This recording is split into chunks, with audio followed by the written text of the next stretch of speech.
Hello everybody, welcome to my channel. Appreciate you coming back. I'm going to try something new today. I received a message on Facebook that deals with anxiety, and I dealt with that too growing up and even today. It's been kind of a hard thing to deal with, especially when you're trying new things and you're growing and developing. And her question was that she is an artist and her work gets belittled by her professor, and her professor typically does it in front of everybody in class. And I've heard that. I've actually been through this myself. In art school, one of the things that not many people know, or they do know, is that they break you down, and it's tough. They do this to weed out the serious, like the non-serious students, and keep the serious students in. And it's not a good tactic because it's kind of a bullying tactic, but they do it because they want to keep the people that are interested in there. But another tactic that a lot of schools do is that they'll have a very high acceptance rate, and they'll accept you, and then you'll just pan out. They get your money and you pan out. And a lot of people who are artists like me, who have anxiety, beat themselves up like just crazy.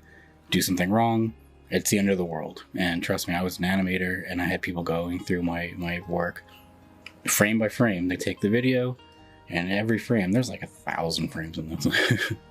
But they'll go through and they'll find every little hitch, and that's what they're supposed to do.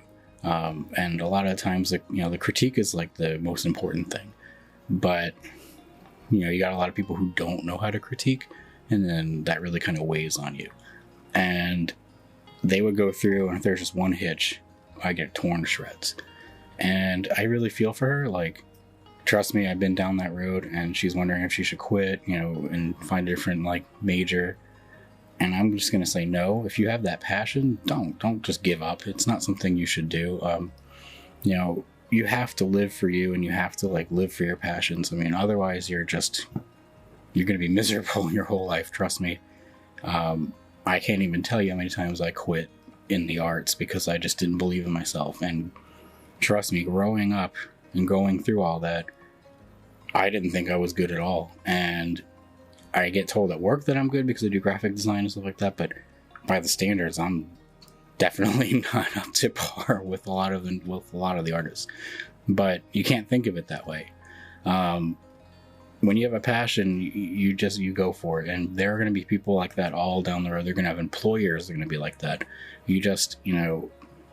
What I do and what I had to learn is I had to get angry. I had to get angry at people for being that way, and being like, how dare you, challenge me like that in a negative way, where you should be more encouraging and more, nurturing. Sometimes you gotta get mad. But not in the bad way, but in the way where you challenge yourself, and and you challenge them. And it kind of sounds like you're developing a temper tantrum, but in reality, eventually you'll realize that you're just standing up for yourself. I mean, don't go throwing things or stomping your foot, but you know what I mean.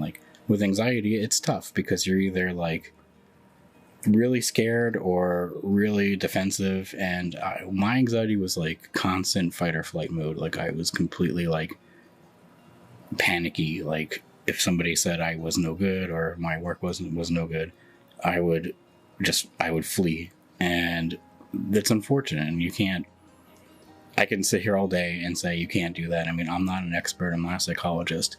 I can only speak from experience. And what I had to learn was, and it was the hard way, I sheltered myself, and I was a caregiver, so I took care of my parents the best I could, but I also used that as an excuse to be able to kind of shackle myself somewhere and not have to worry about the outside world. And what it's done is it's made me have a single life.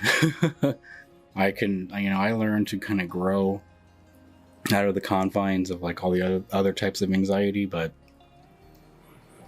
when it comes to talking to people, like romantically, I get scared, and that's something I have to work on. But I would flee, and I can't even tell you how many times I stopped my dream because I was scared. I worked really hard, got a certificate in character animation, and got my bachelor's degree in digital media and communications. And I was accepted for an internship at Telltale Games, and I had to turn it down. I turned it down because my mom was really sick and I couldn't leave, but that's only part of it. I was too scared to go. Like, I was scared to leave her, but I was also like scared of the new big decisions, and making big decisions has always been crippling. And I'm part of the anxiety forum on Facebook, and that's where the question was asked. And a lot of people there have that fight or flight syndrome, and they're constantly scared. And having an online support group is great. Like, really, if you need to talk to somebody, it's something that you really should look into. But it's for me, I need more like face to face, and I really feel for her. Like, it's tough, but in the long run, if you have to face your fears, but you have to do it in steps. You have to set challenges and face them. And like I said, I still have my own that I'm dealing with, but before, I couldn't apply for a job. I was too scared, or I would stay with the job I've been in, even though it was terrible and I would never go anywhere and I'd never make more than minimum wage. And when my mom got really, really sick, it kind of pushed me out of that anxiety. Like, I had something that forced me to kind of push through that. And I spun my degree into a marketing degree because I wanted to be able to make money to take care of her. I mean, it was too late when I finished, but yeah. I enjoy what I do, but it doesn't pay because I stick with the nonprofits, and I have that nurturing side where I want to help. So I do marketing for nonprofits, and I also volunteer, and I consult for many different nonprofits, from shelter, like animal shelters, to entertainment, theater, arts. And I try to do my best, but what having that anxiety has done to me was it's made me want to challenge people, like, and really kind of have high aspirations for myself. Like, I have goals, and one of the things I can't stand is being overlooked. If I have an idea and I get shrugged off because of my title, can't stand that. Like, it really that's one of my pet peeves, and I have to work on that. But don't quit. If you don't like it, yes, I mean, obviously, but if you already started investing time in it and you really enjoy what you're doing, don't let somebody push you out. And to be honest, that type of tactic is wrong anyway, and I would report it. I mean, why not? You shouldn't be displaying somebody like that in front of everybody. And in a work environment, the appropriate thing to do is to take the person aside if their work isn't up to speed, and talk to them privately. You don't just announce that in front of your entire staff. And I've been in work situations where, yes, that's happened, especially in like live theater marketing. Like, I mean, it was like a newsroom. You have that newsroom mentality, and people would just blurt stuff out. And you don't, when you're in it, you have to have thick skin, but not everybody does, and I don't. And there's no reason why you should just give up on everything just because one person tells you that they don't think you're good enough, because honestly, they're not good enough. And have some faith, learn, take the extra initiative. I know, like, when I had the anxiety, it hindered me from actually like learning. I got depressed, so I would go inward, and I would not explore new venues. I would not research. I would not try to better myself, and that was a problem because there was a lot of wasted time. And it's hard, especially after. And people like us, like people who have anxiety like that, they'll hold on to this. In 5 years, you're going to remember this, and that's how I am. I'm like, and you typically gravitate and remember the bad things, but never the good things. You have to try to remember the good things of your class and the good thing, the good outcomes. And you know what? Put it out there. Make a portfolio. Talk to a professional. There are a lot of professionals out there that are retired that will just look at your work and tell you what you need to work on. And to be honest, they'll have a lot more constructive criticism with the experience. You get a lot of people who just don't love their job and do this in school, or their mentality is to weed people out, and it's the wrong thing to do.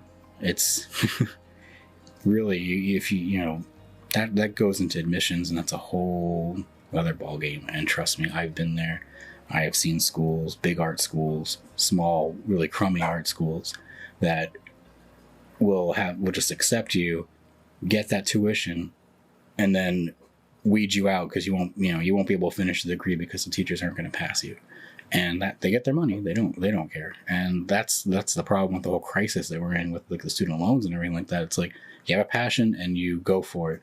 When I was applying to one of the small art schools, and I don't want to mention names because I'll get in trouble, but their motto to me was beg, borrow, or steal. And like my dad really cared about me, being an artist and fulfilling my dreams to be an animator, so he co-signed, and it put me in trouble. It's like no school should tell you to get in debt to go to their school. There needs to be real education, because to be honest, when you're young, you don't think about that unless you had really good education growing up and fiscally responsible parents. Mine, they were to a point, but they did buy what they wanted to buy. So they didn't think about the repercussions later either. And they were, a lot of schools aren't really upfront and saying, this is what you're going to make, or this is the hiring rate. But beg, borrow, and steal, that was like really bad. That's something that I'll never forget. And they're in a lot of trouble, and I have a feeling that they're going to go the route of DeVry or ITT Tech or whatever with the whole like faulty loans and stuff like that. But that's a whole other discussion. But I'll tell you, I get a lot of people, I know a lot of people who just deal with this anxiety and this crippling, like that crippling feeling where they don't progress, they don't try, they don't apply to new jobs, they're too scared, they're comfortable where they're at, and they can achieve so much more. And don't be afraid to try. I'm shy. Look, I'm making like a podcast here and a vlog. I don't like being on camera. I don't like presentations. I'm doing this not only to build a channel and to reach out to people and to help people if I can, but to get myself in a situation like where I can grow and get past my fears. And trust me, it's going to be a journey. And I like to take it with an audience, with you. And if you have questions, I would be more than happy to answer anything and go live with this. I'm not a psychologist, but I'm a very high critical emotional thinker, and I have a lot of empathy, and that's been my strength in work. And I'm able to read a crowd. And trust me, I've worked with bosses that have 5 different conflicting personalities, all wanting something different. And I've always found a way to kind of make everyone happy. And that's kind of like that's kind of what happens with a lot of people with anxiety. They're very in tune with their emotions and the emotions of others. It's like a high sensitivity. And I've noticed that a lot of people who have similar anxieties like me, they can really feel what people close to them are feeling, or kind of get a good feel for like the environment. A lot of times it's exaggerated, but in the long run, we're really good emotional thinkers, and that is a big strength. And you should definitely like explore that. Find little facets of what you can do, and turn your weakness into a strength. Like, trust me, it's difficult. It's difficult. It's hard. It's so much work. But in the long run, when you achieve something, you feel better about it. Like, I never thought I was going to be a marketer. I never thought I was going to go into marketing. I never thought I was going to be called upon during this pandemic to help other nonprofits in marketing consulting, just to help keep things going. And I'm not saying that I'm smart. It's just you get the experience and you learn, and it's all about pushing those boundaries. And I never thought I was going to go into that. I thought I was going to be an artist. I love film. I wanted to be a director, but I was too shy, too scared. So I figured, why not direct the 3D character model? It wasn't very good. I was good in staging, but I was not good at animating at all. But I spun it. I spun the degree. And trust me, if you have a talent, there's so many like correlating jobs out there that you can merge that with. So if you major, like she was wanting to go into fine arts or architecture, there's so much you can merge that with. And trust me, my dad, he drew little cartoons, and he was an architect, and he for fun, he would just draw floor plans of houses and stuff like that, but it worked out for him. But it's a tough situation, and trust me, like I would love to talk more about anxiety, because it's a working process, and it's we need each other. Like everybody, you need someone to lean on, and family's great. I don't really have much right now. My parents passed away, and I don't really talk to my sisters that much, and that's on me mostly, but that's anxiety. And that's stuff I have to work through. And to be honest, like, lean on your friends, because that's what they're there for, and push through. It's a tough world, and it's harder for people like us. It's harder for people who have anxiety, but you can do it. You can, if you put your mind to it, you can do it. Don't let other people's attitudes get you down. If you love what you're doing, you'll trust me, you'll do well. And you'll get people who will just tell you that you're not doing well because they're jealous. And I've had that as well. I've had people who just get mad because I'm tech savvy, and they're like, well, I know marketing, but you know tech. What are you even doing here? It's like, you hired me. But always rise to the occasion. Like it's hard, so take little milestones, and trust me, you'll do fine, and believe in yourself. And it's hard, and I know, like, hearing believe in yourself is just kind of like an empty thing. And trust me, people always tell me it's always darker before the dawn, but it's easy to say that, and it's not easy to actually go through it. It's one thing to say something, and it's another thing to actually mean it and actually have the experience. So sometimes talking to people who've gone through it, it helps, because they have an understanding. And don't be afraid to not just post something on Facebook, but make a call, or ask somebody to talk to you, or call. There's so many like radio stations and then podcasts that you can call into, and I'd be more than happy to talk on air if you want, but or even off air. I mean, like, it doesn't have to be all just entertainment, but you can do it, and I have faith in you, and I know it's hard, but you can do it. And there's so many people I know that just quit, and trust me, I look back, and that's one of my biggest regrets. It's like, I could have had a whole different life if I had just learned what I learned now back then, and had the courage to stand up and actually do that. You don't let life pass you by. And that's unfortunate with anxiety, because that's what we do. This pandemic is perfect for people like us who have anxiety, because that gives us an excuse to stay in. And you don't want to do that. You don't want to do that. And what I do that helps me when I have a big decision to make and I get all panicked is I will take a road trip. I will get in the car and I will go as far as I can. And trust me, like, I've done it, and I've even run out of money on the trip and just had money for gas and just camped with my dog. I had just money for food, had food that I packed up. But it really clears the air when you can see something new, and see a new environment, and see a new perspective. And not everybody can drive, but it really does help just kind of get out and get moving and experience something new. It gets the brain going. And really hope that that helps. Other recommendations that my own psychiatrist gave me was, if you have a panic attack, put a bag of frozen peas on your head, because the cold, what do you say? It says the cold temperature makes the electrodes in your brain, it dulls it, so you don't have as much like things firing up there that's making you go, panicky, or focus on a dot on the wall. And that's stuff that he said, because he believes in like a more of a holistic way, not throwing drugs at a problem. And I appreciate that, because I don't want to be dependent on medication. But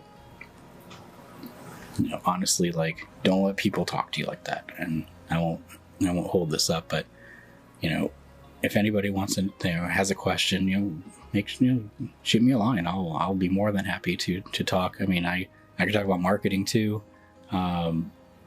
I'm more of an artistic, creative marketer. I like story-driven marketing, and I really love Coca-Cola's like liquid marketing. Yeah, you should look that up on YouTube. They have a whole marketing strategy that goes around like storytelling and creating creating a brand through storytelling, and it's amazing. It's really cool to watch. But all right, I won't hold up you guys much more, but if you have any other questions, please, I'm here for you. And not to quote Fraser Crane, but I'm listening. All right, take care. Bye.